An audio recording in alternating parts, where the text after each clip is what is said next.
Eu acho que a gente tem que aproveitar essa oportunidade aqui realmente para promover um debate na carreira, né, promover um debate no governo. Nós participamos das discussões em todos os ministérios, então isso é muito importante. Eu queria começar a minha fala pegando o gancho assim, em uma fala que o Gaetani fez e uma fala que a Esther fez. A do Gaetani foi quando ele nos chamou para esse debate. Ele falou assim, olha, o momento que a gente está passando, o momento da crise, todo esse contexto que nós estamos vivendo agora é um momento de oportunidade. Então, acho que um debate em torno de uma lei de finanças, né, é uma oportunidade. A gente tem que transformar isso em uma oportunidade. A segunda, quando a Esther mostrou aquele primeiro slide dela, que ela falou da questão do desenvolvimento, a gente traz desenvolvimento, gera desenvolvimento, né, no caminho do crescimento com redução da desigualdade. Isso tem que ser um roteiro para a gente. A gente tem que vislumbrar isso. E aí eu começo a falar da lei de finanças. Eu acho que uma lei de finanças ela tem que vir imbuída disso. Ela tem que vir imbuída desse tipo de diretriz, né? Ela tem que vir imbuída de induzir ao Estado a capacidade de ofertar bens e serviços melhores, mais consistentes, que realmente promovam a redução das desigualdades, como uma das principais questões que vão levar ao desenvolvimento e ao crescimento nesse país. E o que eu acho que deveria ser uma lei de finanças, ela deveria trazer, né, beber desse tipo de dinâmica, desse tipo de conceito, né, desse tipo de tentativa de concertação para que hajam políticas públicas realmente consistentes, políticas públicas concretas, consistentes e equilibradas, né, ponderadas com um ambiente fiscal que a gente tem que respeitar, que a gente tem que ser responsável para que elas sejam exequíveis, né? Então, o que eu acho que, a partir de agora, toda discussão legislativa que a gente faça, né, toda discussão entre governo e sociedade, toda discussão entre o governo e o Congresso, né, ele deve partir desses preceitos, em que a palavra indução é muito importante. Então, é muito importante que a gente tenha um regramento jurídico, uma legislação, principalmente orçamentário, financeira, de planejamento, que ela induza políticas públicas sustentáveis.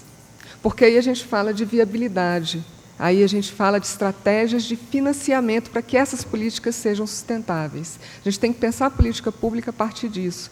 E a gente não pode começar a falar de uma lei de finanças públicas sem entender e interpretar qual tipo de política pública que a gente quer para esse país, ao longo do tempo, né? A gente tem que induzir inovação.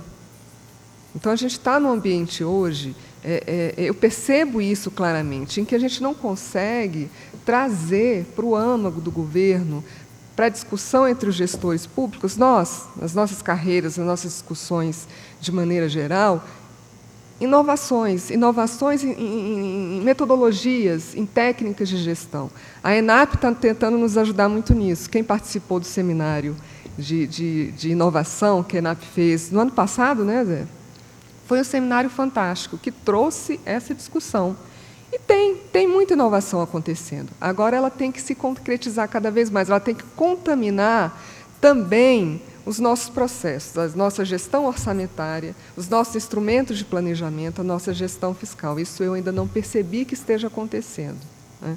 Isso ainda não está permeando a nossa cultura de planejamento e orçamento, né? Ela tem que induzir também que se promovam diagnósticos, né? A gente tem que ter um planejamento, a gente tem que ter planos setoriais fortes, planos setoriais que sejam capazes de indicar quais são as alternativas de investimento. Não adianta você ter um banco de projetos se você não sabe quais têm que ser as nossas alternativas de investimento. A gente vai investir em quê? Para o quê? Em que região? Respeitando as potencialidades das regiões. Como é que a gente faz isso? É isso que a gente tem que tentar induzir, né? E é por isso que a gente tem que imbuir uma discussão de lei de finanças desse tipo de coisa. em que as políticas públicas estejam inseridas num contexto político, um contexto de discussão da sustentabilidade ambiental, social, cultural e regional, né? Não dá para fazer uma discussão sem partir desse tipo de entendimento, né? E isso tudo, claro, dialogando, né, com o equilíbrio fiscal, com o equilíbrio das contas, né, para que as coisas se coadunem, né? Então, planejamento é isso, né, a gente discutir esse tipo de coisa, né? É assim que a gente tem que discutir uma estratégia de governança, né? Então, essa lei ela também deveria trazer, né, uma estratégia de governança para que a gente consiga estruturar e integrar os nossos processos, né? Muitas vezes os nossos processos hoje eles não são integrados, eles são dispersos, né? Cada um pensa no seu quadrado e a gente não consegue integrar. Então, uma lei de finanças deveria trazer isso. Então, a gente não pode perder essa oportunidade. E aí, partindo aqui para discutir um pouco a proposta, isso tudo que eu falei antes, eu não enxerguei na proposta que a gente está discutindo, que a gente está debatendo aqui hoje, que é o PLS 229. Ela entra muito no procedimento, na dinâmica, né, e ela traz questões já antigas, que a gente já tentou e perpetuam, né, um pouco essas distorções, principalmente as distorções orçamentárias, as distorções de planejamento, né? A gente está com uma proposta de lei que é extremamente detalhada, é extremamente rica em controle, extremamente empobrecida em planejamento. E aí, talvez a gente não esteja, com essa proposta, aproveitando tanto essa oportunidade, né, de fazer um debate que inove na nossa gestão, né? Eu tive uma curiosidade, ainda ontem mesmo, né? Eu nem preparei uma apresentação aqui, eu não vim tão organizada assim como o Tolini e o Silaí, estou meio bagunçando aqui, eu não preparei uma apresentação. Aí ontem eu estava tentando, né, fazer umas reflexões aqui para trazer hoje para vocês, e aí sentei e falei assim, eu vou fazer uma pesquisa aqui, vou pegar o projeto de lei, abrir o arquivo, e vou fazer uma pesquisa por consulta por palavra-chave. E aí o que eu percebi, né? E aí corrobora um pouco com o que eu falei aqui, né?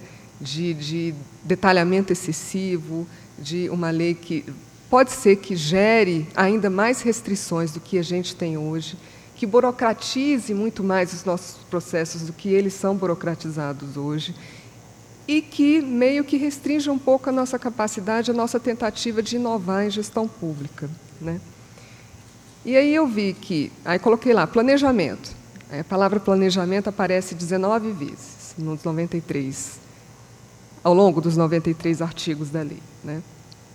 E aí outras coisas que eu acho que são igualmente importantes quando a gente fala de finanças públicas, né? A gente tem que falar, né, principalmente do para que a gente está organizando, né, para a gente estar querendo aperfeiçoar o processo de financiamento da política pública. Em função do aperfeiçoamento da própria política pública, tem que partir daí. E aí a palavra políticas públicas aparece 3 vezes, ao longo de todos os artigos, né? A palavra desigualdade não aparece nenhuma, a palavra inovação não aparece nenhuma, a palavra viabilidade também nenhuma, inviabilidade aparece uma vez, né? Ao passo que a palavra controle aparece mais de 40 vezes, né? Aparece 42 vezes, eu descontei lá os títulos, né? Eu não estou fazendo uma crítica ofensiva, eu estou tentando colocar, olha, ela é rica, traz muito critérios, avança em algumas coisas, mas eu acho que a gente tem que fazer um debate ainda maior para que ela seja enriquecida desse outro ponto de vista também, que é da capacidade de planejar a política pública. E por que a gente tem que planejar e viabilizar a política pública, né? Então, ela tem que trazer, né, essa forma de induzir o gestor público a fazer uma política pública coerente com as necessidades que se tem nesse país, né, e também responsável para que elas sejam sustentáveis. Eu acho que está aí o ponto. E aí, para contribuir aqui ainda mais para o nosso debate, eu vou entrar um pouquinho em alguns artigos, né, principalmente nas questões de planejamento, né. Então, a gente tem, lá no início da lei, o artigo 2º, que também corrobora um pouco do que eu estou falando, né. O artigo 2º, me parece que ele é um artigo de conceitos, né? É muito importante, gente, todos nós que somos da carreira, somos APOs, nós lermos com muita atenção esse projeto de lei, porque ele é uma provocação, eu acho ele importante. Né? Todo o trabalho que foi feito elogia o trabalho, elogia a apresentação do Tolini, o que ele tem falado. É uma provocação e o governo, e nós, como carreira, o governo tem que se posicionar, tem que fazer essa reflexão, né? Até para a gente realmente ter uma lei equilibrada que promova isso tudo que a gente quer.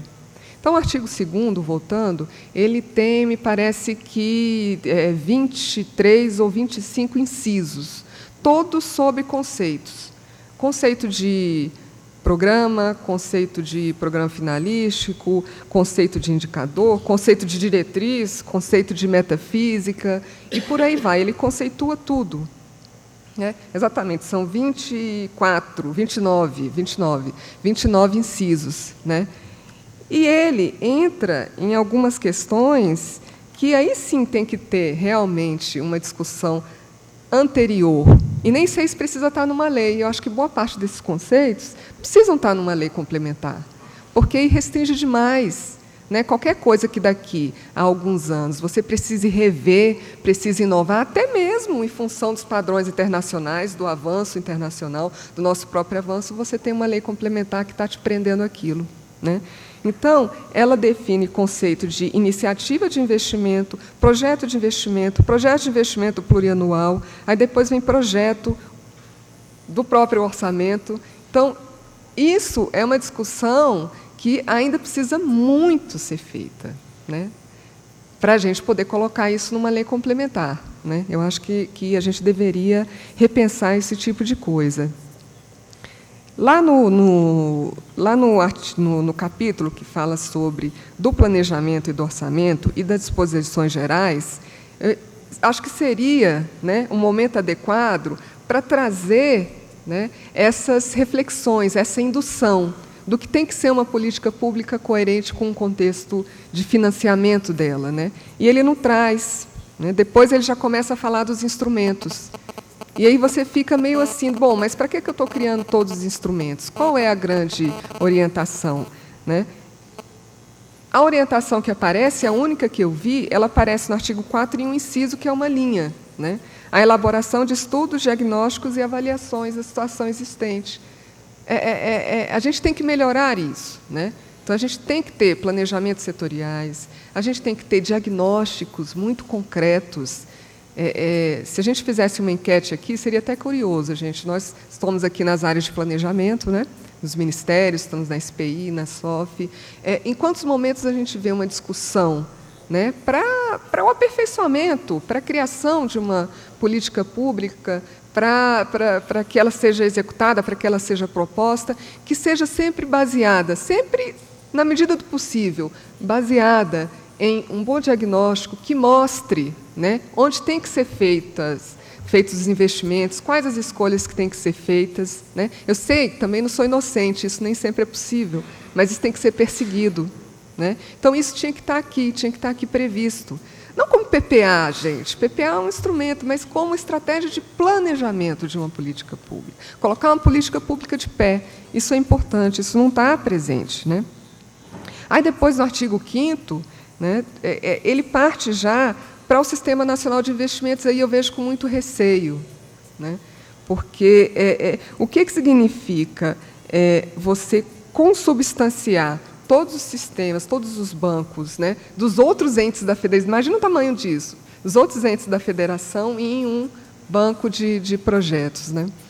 Hoje em dia, a gente tem muito projeto. Né? Eu receio da qualidade desses projetos que a gente tem, justamente porque falta aquela etapa anterior que eu falei. Outra coisa, qual seria a melhor alternativa? A gente optar por saber quais são os projetos que nós precisamos, ou a gente selecionar os projetos que estão circulando aí, catalogar esses projetos, organizar. Então, eu vejo muito nessa proposta, né, e tudo bem, é legítima, uma proposta de organizar muitas coisas que a gente tem. Mas onde é que está a questão de partir para escolhas que hoje a gente não consegue ter à nossa disposição? Eu tive uma experiência recente, e para mim foi muito importante, que eu fui trabalhar no governo local. É muito importante, viu, gente? Eu acho que é meio assim que política pública na veia, né, Márcia? A gente percebe muita coisa que, às vezes, a gente se distancia muito aqui no governo federal. E eu vou dar um exemplo bem rápido, porque eu já passei do meu tempo, né, Ribamar? Aí eu vou dar um exemplo muito rápido. A gente tem, por exemplo, hoje, projeto urbanístico já feito há muito tempo para a cidade estrutural. Né? Esse projeto urbanístico está lá, aprovado, selecionado, é um projeto, né? Mas até hoje ele não foi implementado. E ele é um projeto, eu acho que da década de 90, de 2000, alguma coisa, você vai atualizando. Hoje, esse projeto urbanístico da cidade estrutural não tem mais absolutamente nada a ver com as necessidades que aquela comunidade necessita. E a gente não tem, né, ainda uma discussão de quais são, né, como é que a gente vai atender as necessidades daquela comunidade. Não são mais aquelas, sem sombra de dúvida. Mas o projeto que a gente tem é simplesmente aquele que foi pensado há 20 anos atrás, né? E que é considerado inexequível hoje. Hoje, onde você tinha projetado uma escola, né, tem praticamente 200 casas erguidas ali. Então, até falei uma outra coisa que eu deixei de falar. Na pesquisa que eu fiz de palavra-chave, não tem nenhuma questão, nenhuma vez a palavra território, a palavra localidade, né? É daí que tem que partir também. Então, quando a gente pensa em projetos, iniciativas de investimento, você tem que interpretar esse tipo de coisa. Então, essa nova lei de finanças, ela tem, sim, que induzir fortemente, né, quais são as melhores escolhas que a gente tem que fazer, os nossos processos têm que ser imbuídos disso. E aí eu vou tentar finalizar aqui em questões mais práticas, né, sobre o PPA, por exemplo. E aí eu concordo com o que um pouco o Tolini falou. A lei ela traz o PPA para ser entregue, né, em abril ainda, é uma proposta de antecipar o envio do PL-PPA, né, mas, ao mesmo tempo, conjugando alguns artigos, o 2º, o 7º, o 8º e o 10º, que trazem, né, algumas novas atribuições, algumas novas exigências para o PPA, isso não acontece, não é exequível, não é possível fazer dessa forma. E aí, não só no PPA, mas em outras partes da lei também, a gente acaba fazendo exigências à União, aos estados, aos municípios, que eles não vão conseguir cumprir.